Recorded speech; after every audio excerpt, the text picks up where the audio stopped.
Today, we bring you an insightful speech from U.S. Vice President J.D. Vance at the Paris AI Summit 2025. As one of the leading voices on technology and economic policy, J.D. Vance discusses the future of artificial intelligence, its impact on innovation, and the risk of excessive regulation. He outlines the Trump administration's commitment to keeping AI free from ideological bias, while ensuring it remains a powerful tool for job creation and economic growth.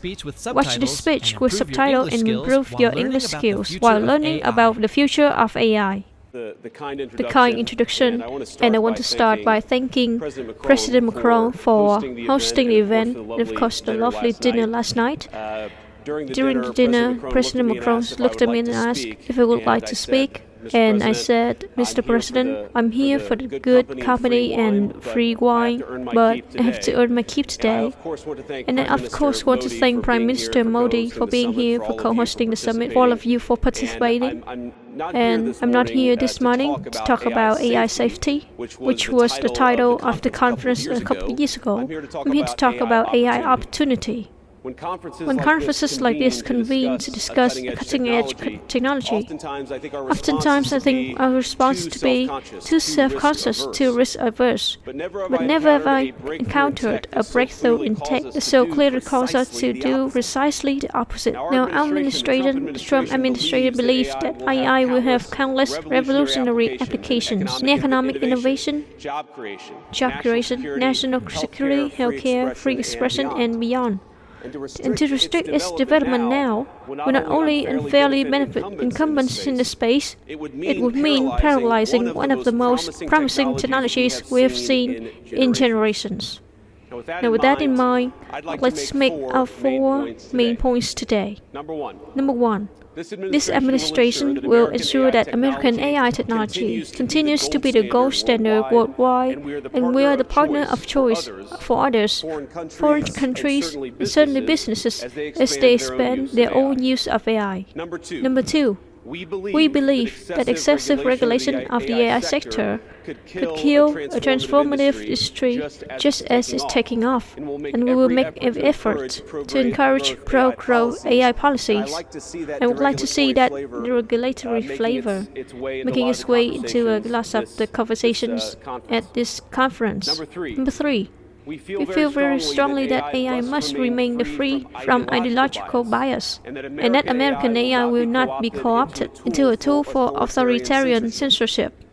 And finally, number four, the Trump administration will maintain a pro-worker growth path for AI, so it can be a powerful tool for job creation in the United States. And I appreciate Prime Minister Modi's point. AI, I really believe, will facilitate and make people more productive. It is not going to replace human beings. It will never replace human beings. And too many of the leaders in the AI industry, when they talk about this fear of replacing workers, I think they really miss the point. AI, we believe, is going to make us more productive, more prosperous, and more free. The United States of America is the leader in AI, and our administration plans to keep it that way. The U.S. possesses all components across the full AI stack, including advanced semiconductor design, frontier algorithm, and of course transformational applications.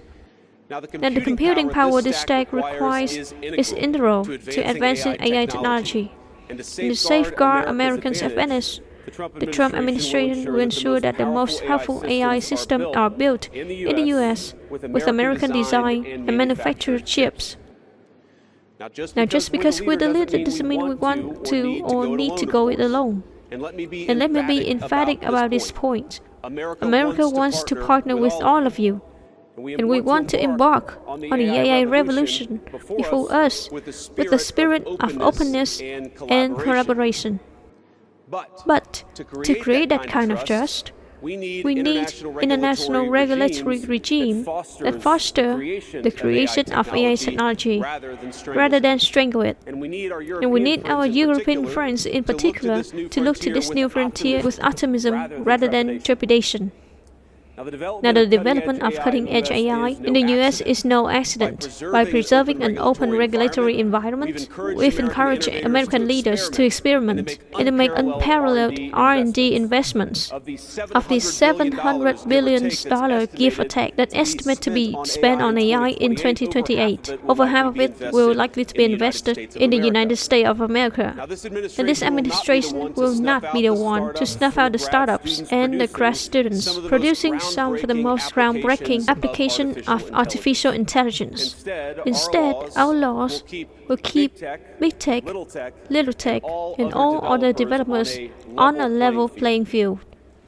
Now, with the President's recent executive order on AI, we're developing an AI action plan that avoids an overly precautionary regulatory regime while ensuring that all Americans benefit from the technology and its transformative potential. And we invite your countries to work with us and to follow that model if it makes sense to your nations.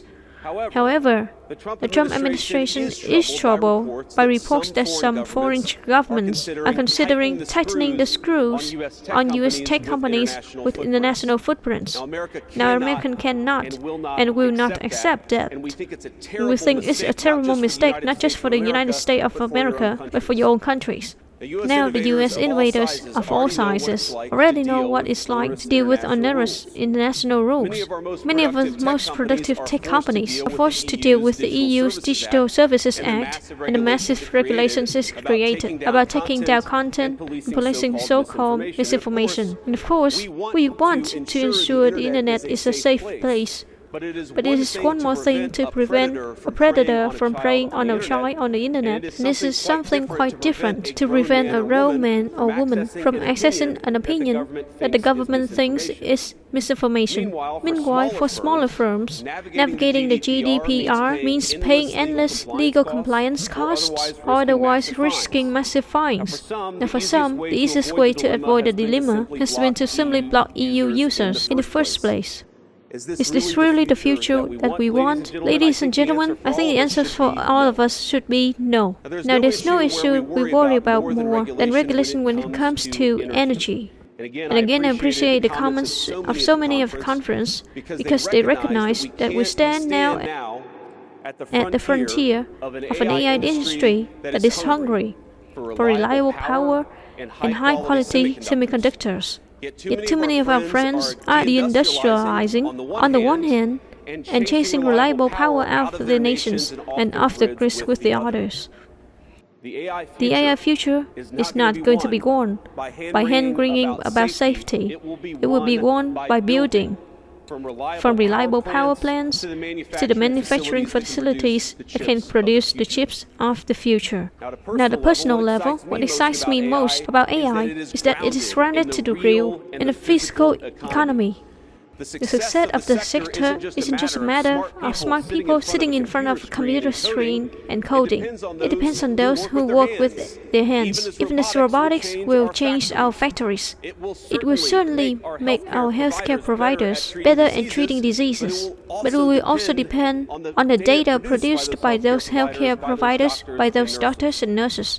I believe it will help us create and store new modes of power in the future. But right now, AI cannot take off unless the world builds the energy infrastructure to support it.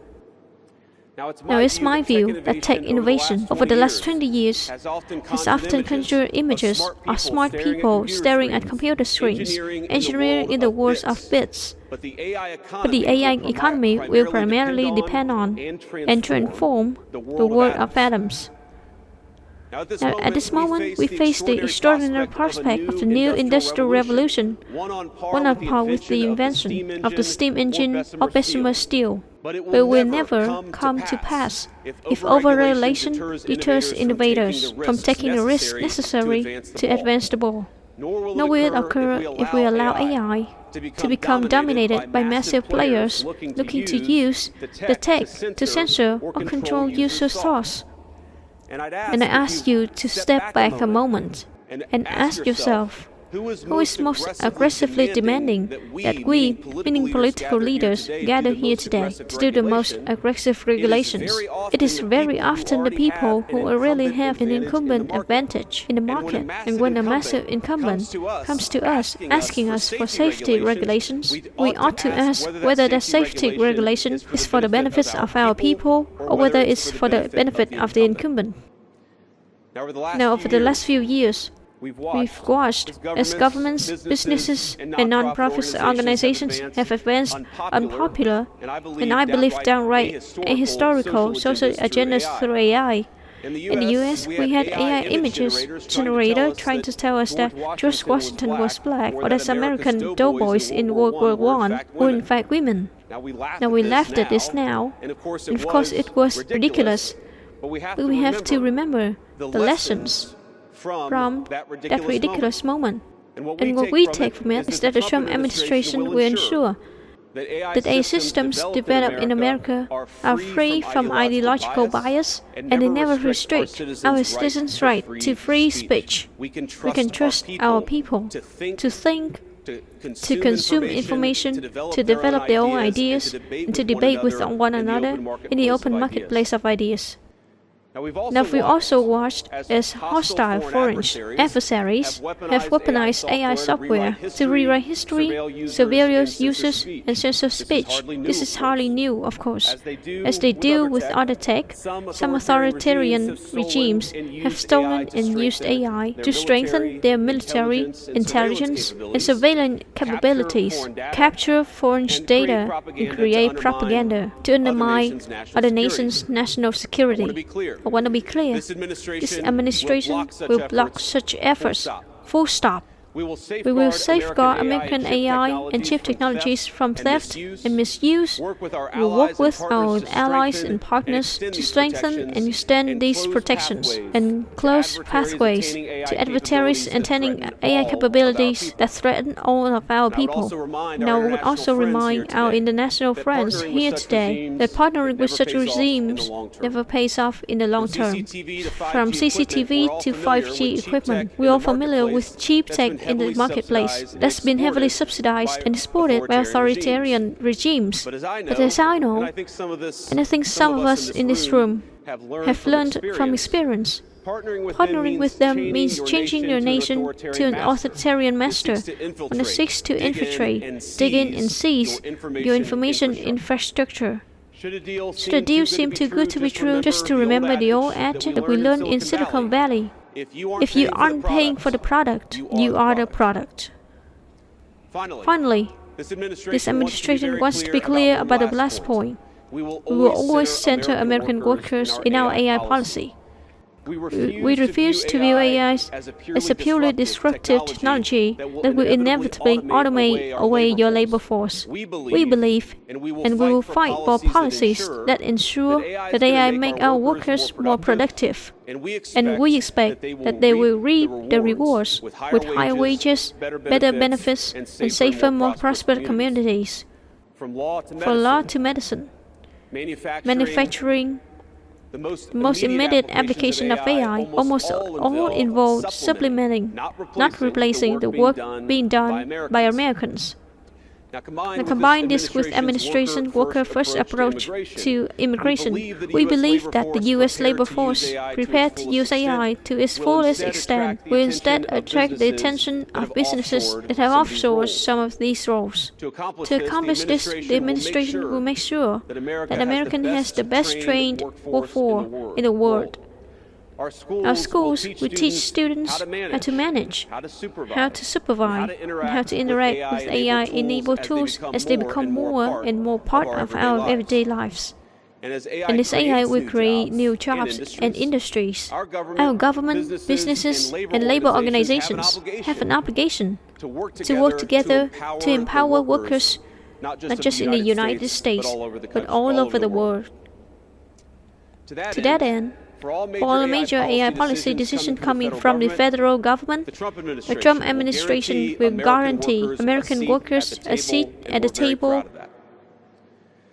Now I've taken up enough of your time, so I'd like to close with just a quick story. This is a beautiful country, President Macron, and I know that you're proud of it and should be. And yesterday, as I was touring Les Invalides with General Grafet, with my 3 kids, he was kind enough to show me the sword that belonged to America's dearest international friend from our old revolutions. Of course, the Marquis de Lafayette. He let me hold the sword, but of course, he made me put on the white gloves beforehand. It got me thinking of this country, France, and of course my own country, and of the beautiful civilization that we have built together, with weapons like that saber. Weapons that are dangerous in the wrong hands, but they are incredible tools for liberty and prosperity in the right hands. I couldn't help but think of the conference today. If we choose the wrong approach on other things that could be conceived as dangerous, things like AI, choose to hold ourselves back, it will alter not only our GDP or the stock market, but the very future of the project that Lafayette and the American founders set out to create. This doesn't mean, of course, that all concern about safety go out the window, but focus matters. And we must focus now on the opportunity to catch lightning in a bottle, unleash our most brilliant innovators, and use AI to improve the well-being of our nations and their peoples. With great confidence, I can say it is an opportunity that the Trump administration will not squander. And we hope everyone convened here today feels exactly the same. Thank you and God bless you all. Visit our site, EnglishSpeechChannel.com, for exclusive access to video transcripts, offline audio, English lessons, and private classes. Don't forget to explore our free and new ebooks. Also, subscribe to our weekly newsletter for the latest updates. Links in the description below. Thanks for your support.